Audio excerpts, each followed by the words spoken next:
দর্শক, আপনারা দেখতে পাচ্ছেন কুয়েতে অনুষ্ঠিত যে কোরআন প্রতিযোগিতা হয়েছিল ৭৪টি দেশের মধ্যে, সেই কোরআন প্রতিযোগিতায় যিনি প্রথম স্থান অর্জন করেছিলেন বাংলাদেশের হাফেজ আনাস মাহফুজ এই মুহূর্তে হজরত শাহজালাল আন্তর্জাতিক বিমানবন্দরে নেমেছেন এবং তাকে লাল গালিচা ও ফুলের সংবর্ধনা দিতে আলেম সমাজের ঢল নেমেছে।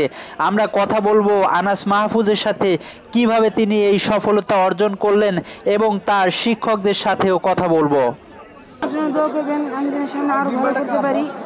আমার মা বাবার জন্য দোয়া করবেন, আমার উস্তাদদের জন্য দোয়া করবেন, শিক্ষা প্রতিষ্ঠানের জন্য দোয়া করবেন। মার্কাজি ফজল কোরআন ইসলাম ঢাকা। সংক্ষেপে কিছু একটু বলে দেন। আলহামদুলিল্লাহ রাব্বিল আলামিন। আপনারা খুশি হবেন। ভাই এই মাইকগুলো কারিগর নিতে বলতে হবে। আলহামদুলিল্লাহ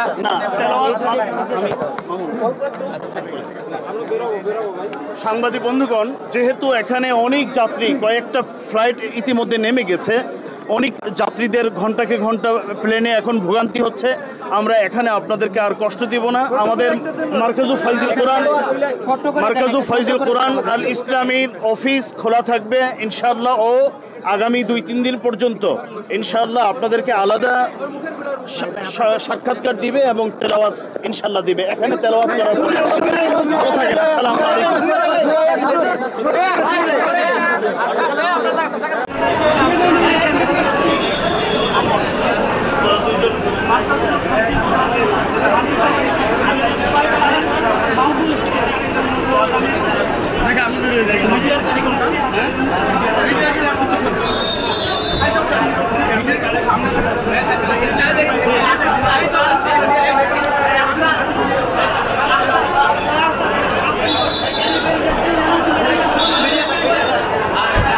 আন্তর্জাতিক প্রতিযোগিতায় জন্য আমরা খুবই আনন্দিত। এই জন্য আমরা আসছি দুজনকে বরণ করবার জন্য।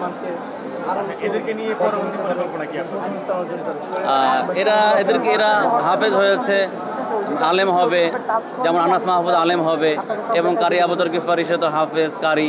সে এখন কি বলে যে নতুন করে তরুণদেরকে কারি হিসাবে গড়ার জন্য সে মেহনত করে যাবে। দেশে প্রতি বছর একের পর যে ৭৭টা দেশের মধ্যে বাংলাদেশের যে সুনাম অর্জন করলো আনাস মাহফুজ, বিষয়টি আপনাদের কেমন লাগছে এবং আজকে আপনারা এই সংবর্ধনা জানাতে এসেছেন, আপনাদের অনুভূতিটা জানতে। যেটা আমাদের বন্ধু আবুজর গিফারি, সে কেরাতে তৃতীয় হয়েছে। তো ১০-১২ বছর পর এটাই হলো মানে বাংলাদেশে প্রথম যে কেরাতে তৃতীয় হয়েছে। আর হেফজে তো সবসময় ভালো করে এবং এবারও ভালো করেছে। আনাস মাহমুদ যে আছে, সে এবার প্রথম হয়েছে। তো এই জন্য আমরা খুবই আনন্দিত, এবং আমরা যদি রাষ্ট্রীয়ভাবে আমরা যদি সে সাপোর্টটা পাইতাম, আমাদেরকে যদি রাষ্ট্রীয়ভাবে সেই সম্মানটা করা হতো, আমরা আরও খুশি হইতাম, আমরা আরও এগিয়ে যেতাম। আলহামদুলিল্লাহ, আসলে এটা আমাদের জন্য অনেক বিশাল বড় একটা অর্জন। অনেক দিন পরে ২০১১ সালে শেখ আহমদ বিন ইউসুফ আল আজহারে উনি ইরানে থার্ড হয়েছিলেন। এরপরে কেরাতে আসলে অনেক বড় একটা টাইম, আমাদের দেশে কোনো পুরস্কার সেভাবে আসেনি। আলহামদুলিল্লাহ দীর্ঘদিন পরে পুরস্কার আছে, এজন্য আমরা অনেক খুশি, আনন্দিত, আল্লাহর কাছে শুকরিয়া আদায় করছি। আর আবুজর গিফারি আসলে আমার ছোট ভাই, ঠিক আছে, ও এই সেক্টরে অনেক সংগ্রাম করেছে, অনেক কষ্ট করেছে। আলহামদুলিল্লাহ আল্লাহর অশেষ মেহেরবানি, অনেক বছর পরে ওকে পুরস্কার আনতে পেরেছে। আলহামদুলিল্লাহ আমাদের জন্য এটা অনেক বড় একটি অর্জন।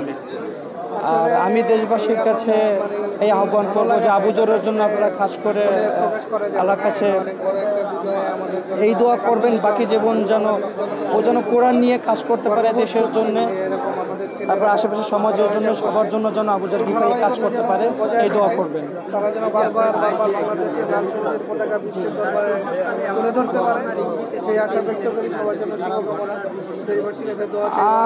আসলে তো এরকম অনেক স্মৃতি আছে, কি বলবো।